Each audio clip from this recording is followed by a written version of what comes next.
उत्तराखंड का केदारखंड जिसे कुरुमांचल के नाम से भी जानते हैं, आज हम आपको कुरुमांचल के उन तमाम रहस्यों से पर्दा उठाएँगे और साथ ही ये भी बताएँगे कि कुरुमांचल का क्या इतिहास है और कुरुमांचल से जुड़ी हुई क्या वो किंवदंतियाँ हैं और तमाम वो रहस्य है, जो एक यहाँ के प्रमुख और बहुत पुराने वक्ता हैं, विद्वान हैं, जिन्हें तमाम पुरस्कार भी मिले हैं, जिन्होंने कुरुमांचल को मानस खंड से लेकर तमाम युगों को अपनी एक किताब में परिभाषित किया है। तो चलिए उनसे ही जानेंगे और जानने की कोशिश करेंगे कि कुरुमांचल की उत्पत्ति कैसे हुई और यहाँ किन-किन राजाओं ने अपना राज किया।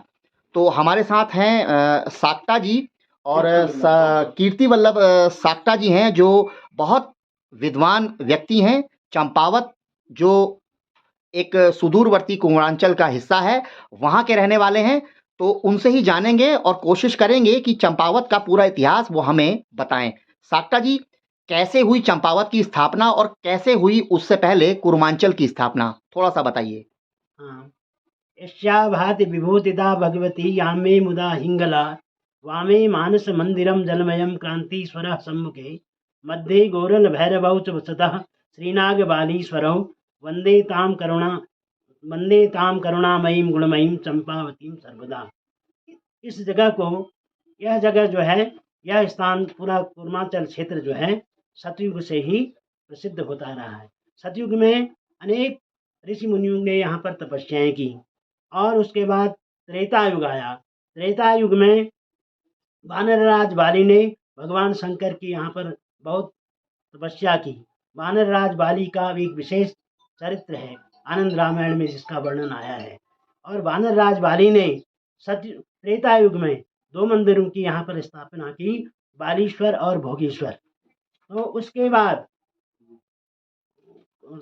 लंका में युद्ध के समय यानी कुंभकर्ण को यह वरदान था कि ब्रह्मा से उसने यह वर मांगा था कि मेरा सिर जो है पृथ्वी में न गिरे, पृथ्वी में अगर कहीं गिरे मरने के बाद तो वह स्थान जलयुक्त हो जाए। जब कुंभकर्ण को मारा जाने लगा तो भगवान राम ने हनुमान से कहा कि हनुमान, मैं इस दुरात्मा कुंभकर्ण का सिर जो है आकाश में काटता हूँ, इसको आप जो है कूर्मांचल में फेंकनाओ, क्योंकि रावण ने वहां कुछ राक्षस भेज दिए हैं, कोई राक्षस मर जाएंगे, नहीं तो उनकी उत्पत्ति से और राक्षस बढ़ जाएंगे। तो कुंभकर्ण का सिर जो है यहाँ पर गिर गया, हनुमान ने गिरा दिया कूर्मांचल पर्वत पर, और वो यहाँ पर बहुत बड़ा तालाब दिखाई बन गया।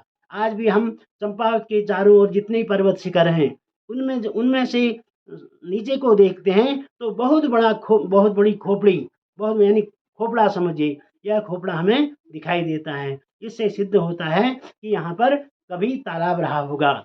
उसके बाद जो है द्वापर के अंत में जब महाभारत युद्ध समाप्त हुआ तो भीम का जो पुत्र घटोत्कच था उसकी आत्मा भटक रही थी। उसने भीम को बताया कि पिताजी, मेरी आत्मा को शांति नहीं मिल रही है। तो भीम बहुत दुखी हो गए। उन्होंने युधिष्ठिर आदि को ये बातें बताई। युधिष्ठिर ने सोचा विचारा और कहा कि हम इनको जिस स्थान पर बड़े बड़े तीर्थ दब गए हैं कुंभकर्ण की खोपड़ी से, जो तालाब बना हुआ है, और वहां उस तालाब को हम शुद्ध करते हैं, उसको खोल देते हैं, उसके किनारे पर घटोत्कच को स्थान देंगे। तो बनवासा तक वो लोग आए, यानी युधिष्ठिर वगैरह सब बनवास से टनकपुर कांकर तीर्थ में आए। कांकर तीर्थ में सबने यज्ञ किया। तब भीम ने कहा कि मैं अकेले ही जाता हूँ। अकेले ही वह कई तीर्थों के होते होते क्रांतीश्वर पर्वत पाया। वहां से उन्होंने तालाब को देखा। उसके बाद अखिल तारिणी वगैरह गया। अखिल तारिणी में माता पार्वती से तपस्या की और भीमा देवी प्रकट हुई। उन्होंने कहा कि आप जो हैं कुंभकर्ण का जो सिर का लोहदंड और मुकुट है उसके संधि कर तोड़ दो। वहां पर भीम ने उस तालाब को तोड़ दिया तो गंडकी नदी बही। यह गंडकी नदी इस गंडकी नदी में भगवान विष्णु ने जहाँ पर तपस्या की थी कूर्मावतार के समय जो तपस्या की थी उससे जल निकलता था। तो कूर्मावतार के समय तपस्या करने से यह जो क्रांतिसर पर्वत है यह कूर्मांचल पर्वत कहलाया। और यह इसी कूर्मांचल पर्वत के कारण पूरा कुमाऊं क्षेत्र जो है, कूर्मांचल क्षेत्र जो है बाद में कुमाऊं कहा जाने लगा। यह कुमाऊं की पौराणिक विवेचना है। शाक्टा जी, पूर्वांचल की भी स्थापना हुई उत्तराखंड में, उसमें यहाँ किन-किन राजाओं ने राज किया, उनके बारे में थोड़ा बताइए विस्तार से? ठीक है। यानी कि यहाँ पर जो प्रारंभिक काल है, जैसा कि कार्तिकेयपुर बद्रीनाथ के निकट, यानी चमोली के निकट जो है कार्तिकेयपुर बताया जाता है, वहाँ पर कत्यूरी राजाओं का राज हुआ करता था। बाद में वे क्या कहते हैं, गरुड़ के आसपास आए, वहाँ से उन्होंने पूरे कुमाऊं में राज्य स्थापित किया। बहुत जगह मंदिर बनाए, और ऐसी जगह मंदिर बनाए जहाँ का पौराणिक महत्व था। वह पौराणिक महत्व आजकल हमें पत्र प्राप्त नहीं होता है। तो उस स्थान को चुन चुन करके उन्होंने भगवान शंकर के, भगवान विष्णु के, सूर्य के कलात्मक मंदिर बनाए। बाद में कई वर्षों बाद जो है चंद राजाओं ने भी यहाँ राज्य किया।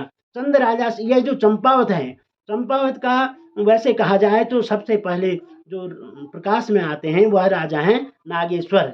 नागेश्वर जो आजकल नागनाथ की समाधि है, अभी भी वह समाधि जीवित, अभी भी वह समाधि वर्तमान है। नागेश्वर जो है यहाँ के पहले राजा माने जा सकते हैं। उसके बाद गोरल भी यहाँ के दूसरे राजा माने गए हैं। गोरल के बाद गोरल देव, आजकल जो जिसको गोरल देवता कहते हैं, गोलू कहते हैं, ग्वल कहते हैं, कई प्रकार के नाम हैं, इन्होंने भी यहाँ पर शासन किया। उसके बाद जो है, उसके बाद चंद राजा आए। चंद राजा के बाद गोरखा राज्य भी यहाँ पर हुआ, ऐसा बताते हैं। थोड़ा सा चंद राजाओं के बारे में बताइए। चंद राजा यहाँ से कैसे गए और उसके पीछे का क्या कारण रहा? चंद राजाओं के जाने का उतना सटीक इतिहास तो मेरे पास नहीं है। फिर भी कहते हैं कि उन लोग, चंद राजा बहुत सालों तक रहे, बड़े धार्मिक राजा थे, धार्मिक भावना को विशेष करते थे। उन्होंने यहाँ पर 2-3 पुस्तकें लिखी हैं, संस्कृत में है। संस्कृत क्या है, उषा रागोदय नाटिका, और 2-3 किताबें और हैं। तो सब संस्कृत बड़े प्रेमी थे, ब्राह्मणों के भी प्रेमी थे, और बड़ा अच्छा साधन था उनका, न्यायपरिधि थे। बाद में पता नहीं क्यों गए, इसके बारे में मैं कुछ नहीं बता सकता हूँ। ये सब चंद राजाओं की कहानी है। शाक्टा जी, चंपावत का जो पूरा एरिया है, इसके चारों तरफ कौन-कौन से धार्मिक ऐसे पर्यटन है और जिनको विकसित किया जा सकता है? जैसे मैंने अभी श्लोक कहा था पहले, यस्या भाति विभूतिता भगवती यामे मुदा हिंगला। यह चंपावत जो है, चंपावत अधिष्ठात्री देवी है। चंपावत कई लोग चंद राजा की बहन भी बताते हैं, लेकिन चंपा देवी वास्तविक देवी हैं। वह जो नवदुर्गा के मध्य, वह चंपा देवी हैं। बालीश्वर समूह में उनकी कतुरी राजाओं ने स्थापना की है। तो वह मीन में यह है, और उसके बाद पूरब में क्रांतीश्वर पर्वत है, और दक्षिण में तारकेश्वर मंदिर है। तारकेश्वर जो महाशमशान बताया, जिस प्रकार से काशी विश्वनाथ है, उसी प्रकार से तारकेश्वर भगवान की भी यहाँ पर प्रतिष्ठा है। और इसके बाद हिंगला देवी यहाँ है। हिंगला देवी का पहले उतना प्रकाश नहीं था, अब बहुत बड़ा प्रकाश मानव, यह भी बहुत बड़ी शक्ति है। और इधर मानेश्वर तो जिस प्रकार से गढ़वाल में केदारनाथ हैं, जिस प्रकार से केदारनाथ प्रसिद्ध हैं, उसी प्रकार से मानेश्वर जो है, मानेश्वर की प्रतिष्ठा बताई गई है। मानेश्वर में जो है, मानेश्वर में एक निकम्ब कोई शिवगण थे, उन्होंने तपस्या की। उनकी तपस्या से प्रसन्न होकर के भगवान शंकर ने जो है जो मानसरोवर है, वहाँ का जल उनको दिखाया था। तो तब से यह मानेश्वर जो है सिद्ध क्षेत्र है। और कैलाश मानसरोवर जो यात्रा जाती है, उसका पहला पड़ाव मानेश्वर ही कहा जाता है। मानस खंड में यह आता है कि जो कैलाश तीर्थ यात्री हैं, उनको पहले यानी कि लोहावती और गंडकी का जो संगम है, वहाँ पर सोम तीर्थ, वहाँ पर स्नान करके पितरों का तर्पण करके फिर मानेश्वर तीर्थ में जाना चाहिए। उसके बाद कैलाश मानसरोवर के लिए आगे बढ़ना चाहिए। यह उत्तर दिशा की बात है। उसके बाद ऋषिश्वर आता है, धूमाधुरी आती है, बाराही देवी आती है। पूरब में जो है क्रांतीश्वर है, इधर ईशान कोण में अखिल तारिणी देवी हैं। अखिल तारिणी देवी भी शक्तिपीठ हैं, अखिल तारिणी भीमा देवी। और तामली क्षेत्र में जो है जो गुरु गोरक्षनाथ, यह भी बहुत, यानी गुरु गोरक्षनाथ में जो धूनी जली है, जिस दिन से वह धूनी जली है, आज तक वह बुद्धि नहीं है, ऐसा प्रत्यक्ष प्रमाण है। और उसके बाद तामली क्षेत्र आता है। तामली क्षेत्र में एक सहस्त्रलिंग महादेव है, सहस्त्रलिंग है। और ताम्रेश्वर 2 महादेव हैं। उसके बाद तामली से नीचे जा करके कुछ गहराई में जा करके गढ़मुक्तेश्वर महादेव, यह भी बहुत बड़ा तीर्थ है। और इधर टनकपुर और तामली के बीच में जामदग्नि आश्रम कहलाता है। और इधर उत्तर में जो है नागार्जुन मंदिर है, नागार्जुन है। और उसके बाद नागार्जुन गंगेश्वर, उसके बाद पंचेश्वर आता है। ये सब एक से एक बढ़ कर के तीर्थ हैं। यानी कि आज तक यह चंपावत जो है यहाँ उतना विकसित नहीं हो पाया है। अब मुझे लगता है कि यहाँ का यह क्षेत्र भी बहुत प्रकाश में आएगा।